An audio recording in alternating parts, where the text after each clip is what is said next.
খানাপাৰাত কংগ্ৰেছক তুলা-ধুনা প্ৰধানমন্ত্ৰী মোদীৰ। নিৰ্বাচন জয়ৰ বাবে বুথ কাৰ্যকৰ্তাক মোদীয়ে দিলে পৰামৰ্শ।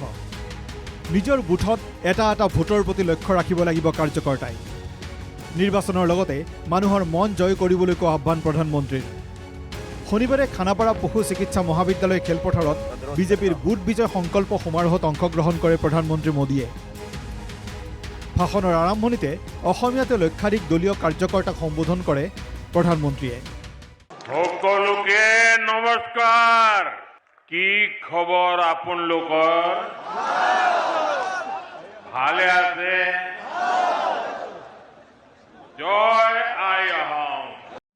ভাষণ প্ৰসংগত দেশৰ লগতে অসমৰো কংগ্ৰেছ নেতৃত্বৰ বিৰুদ্ধে সৰব হৈ পৰিল প্ৰধানমন্ত্ৰী মোদী। প্ৰধানমন্ত্ৰীৰ অভিযোগ, অসমত 10 বছৰ শাসনত থাকিব নোৱাৰি অধিক বিষাক্ত হৈছে কংগ্ৰেছ। ভোটৰ পূৰ্বে কংগ্ৰেছ নেতাৰ মুখেৰে এতিয়া অনৰ্গল ওলাইছে বিষ। অসমক পুনৰ অশান্ত কৰিব বিচাৰিছে কংগ্ৰেছ দলে। आपको भूलना नहीं है, 10 वर्ष सत्ता से बाहर रहने की वजह से कांग्रेस और ज्यादा जहरीली हो गई है। उनके टॉप लीडर से नीचे तक उनके जुबान से जहर ही निकलता है। দলীয় কাৰ্যকৰ্তাসকলক সম্বোধন কৰি প্ৰধানমন্ত্ৰী মোদীৰ লগতে মন্তব্য, আগন্তুক 5টা বছৰ অসমৰ বাবে হ'ব বহু গুৰুত্বপূৰ্ণ। উন্নয়নৰ স্বাৰ্থতে অসমত আৰু এবাৰ বিজেপি চৰকাৰৰ প্ৰয়োজন আছে। कांग्रेस असम की असल पहचान को मिटाना चाहती है। साथियों, आने वाले 5 साल असम के लिए बहुत महत्वपूर्ण है। इस दौरान ऐसे अनेक प्रोजेक्ट पूरे होने वाले हैं जो असम की ग्रोथ को नए पंख लगाएंगे और इसलिए यहां डबल इंजन की बीजेपी सरकार फिर एक बार बहुत जरूरी है। নিৰ্বাচনত জয়লাভৰ বাবেও দলীয় কাৰ্যকৰ্তাসকলক বুথ বিজয় সংকল্প সমাৰোহত কেইবাটাও পৰামৰ্শ দিলে প্ৰধানমন্ত্ৰী মোদীয়ে। প্ৰতিটো বুথত জয়ৰ বাবে গুৰুত্ব দিব লাগিব কাৰ্যকৰ্তাসকলে। নিজৰ বুথত লক্ষ্য ৰাখিব লাগিব এটা ভোটৰ প্ৰতি। বুথত বিজয়ী জয়ী হলে চৰকাৰ গঠন কৰাটো নিশ্চিত। आपको ऐसे ही अपने बूथ पर एक वोट पर ध्यान रखना है। आपको विजय पाना है तो कहां पाना है? बूथ में विजय पाना है। ভোট গণনা সম্পূৰ্ণ নোহোৱালৈকে আগন্তুক 2 মাহ সকলো কাৰ্যকৰ্তাকে অধিক কষ্ট কৰিবলৈ আহ্বান জনাই প্ৰধানমন্ত্ৰী মোদীৰ পৰামৰ্শ। অকল নিৰ্বাচন জিকিলে নহ'ব, জয় কৰিব লাগিব মানুহৰ মনো। ঘৰে ঘৰে গৈ মানুহৰ আশা আকাংক্ষাৰ বুজ ল'বলৈ কাৰ্যকৰ্তাক পৰামৰ্শ মোদীৰ। তৃতীয়বাৰৰ বাবে বিজেপি চৰকাৰ আহিলে অসমত 3 গুণ বৃদ্ধি হ'ব বিকাশ। দলৰ ভিজন লৈ কাৰ্যকৰ্তাক ৰাইজৰ মাজলৈ যোৱাৰ পৰামৰ্শ প্ৰধানমন্ত্ৰীৰ। हमें सिर्फ चुनाव ही नहीं जीतना है, हमें निरंतर असम के लोगों का मन भी जीतना है, उनका दिल भी जीतना है। কংগ্ৰেছ দলক ক্ষুৰধাৰ সমালোচনা কৰি প্ৰধানমন্ত্ৰী মোদীৰ অভিযোগ, 70 বছৰীয়া শাসনকালত কংগ্ৰেছে মাথো অৱহেলা কৰিছিল অসমক। কংগ্ৰেছৰ অৱহেলাৰ বিপৰীতে অসম তথা উত্তৰ পূবক সেৱা কৰিছে বিজেপিয়ে। বিজেপিৰ দিনত অসমে লাভ কৰিছে 50,000 কোটি টকাৰ কৰৰ অংশ। কংগ্ৰেছৰ দিনত দিল্লীত টকা বিচাৰি হাহাকাৰ কৰিবলগীয়া হৈছিল অসমে। इस साल असम को टैक्स की हिस्सेदारी के रूप में लगभग 50,000 करोड़ रुपए मिलने वाले हैं। कांग्रेस के समय असम को टैक्स के हिस्से के रूप में सिर्फ 10,000 करोड़ रुपया मिलते थे। अब भाजपा सरकार में असम को कांग्रेस सरकार के मुकाबले 5 गुना ज्यादा रुपये मिल रहे हैं। ভাষণ প্ৰসংগত প্ৰধানমন্ত্ৰী মোদীৰ লগতে দাবী, দিল্লীত বিজেপি শাসনলৈ অহাৰ পিছতে 11 বছৰত কেন্দ্ৰীয় চৰকাৰে অসমক দিছে 5.5 লাখ কোটিতকৈও বেছি টকা। কেন্দ্ৰীয় বাজেটতো অসম তথা উত্তৰ পূবক প্ৰাধান্য দিছে কেন্দ্ৰীয় চৰকাৰে।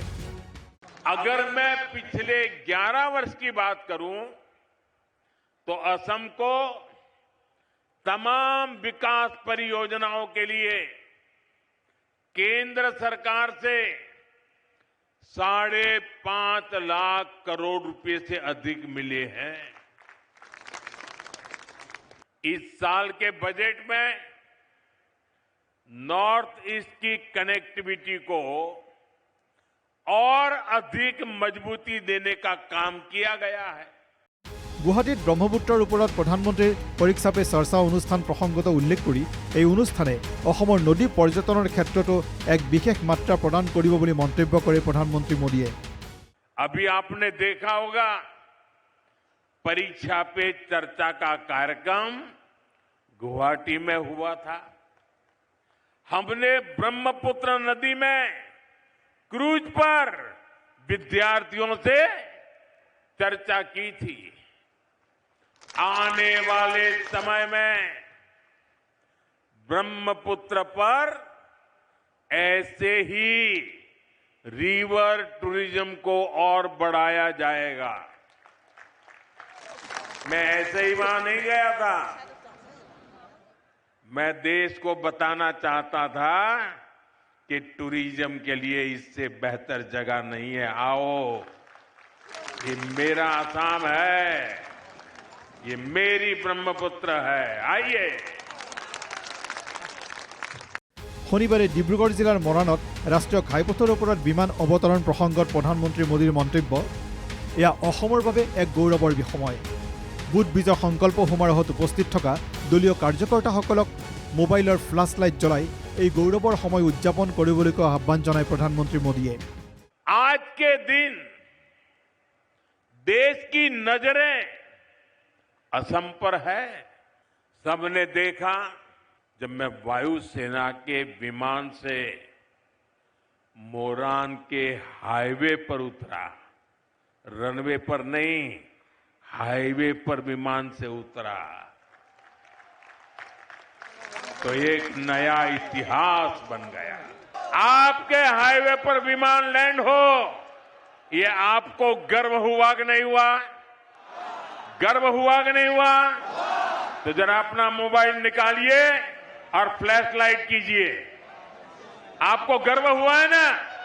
मोबाइल फोन निकालिए और फ्लैश लाइट कीजिए सबके साथ, दूर दूर तक। ये गर्व की पल है, ये असम का बदलता हुआ मिजाज है। নতুন ভাৰত আজি সুৰক্ষাৰ দিশৰ পৰা সম্পূৰ্ণৰূপে সাজু বুলি মন্তব্য কৰি প্ৰধানমন্ত্ৰী মোদীৰ ঘোষণা, আজি দেশে নিজৰ সেনাৰ শক্তি বৃদ্ধি কৰাত সক্ষম হৈছে। আন্তঃৰাষ্ট্ৰীয় সীমান্তত আন্তঃগাঁথনি উন্নয়নৰ লগতে বৃদ্ধি কৰা হৈছে নিৰাপত্তা ব্যৱস্থা। এইবোৰ দেখি বিৰোধী কংগ্ৰেছৰ মূৰ গৰম হৈ পৰা বুলিও কটাক্ষ প্ৰধানমন্ত্ৰী মোদীৰ। মোদীৰ শক্তি দেখি নিশা টোপনি নাহে কংগ্ৰেছ নেতাৰ। ৰাতি টোপনি নোহোৱা কংগ্ৰেছ নেতাই দিনত কৈ থাকে আবুল তাবুল কথা।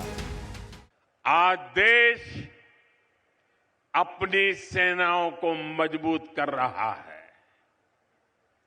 भारत अपनी सीमाओं पर शानदार हाईवे, शानदार टनल्स, ऊंचे ऊंचे ब्रिज, आधुनिक एयरफील्ड, ये सब बना रहा है, देश की सुरक्षा बढ़ा रहा है। और इसलिए कांग्रेस बौखलाई हुई है। उनको यही हो रहा है कि मोदी सब कैसे कर लेता है। उन बेचारों को नींद नहीं आती, नींद नहीं आती। और जब नींद नहीं आती है तो दिन में कुछ भी बोलते रहते हैं। ভিডিঅ' জাৰ্নেলিষ্ট আছিক আহমেদৰ সহযোগত বঞ্জিত কলিতাৰ সহযোগত নিউজ ডেস্ক ৰিপৰ্ট NKTV+।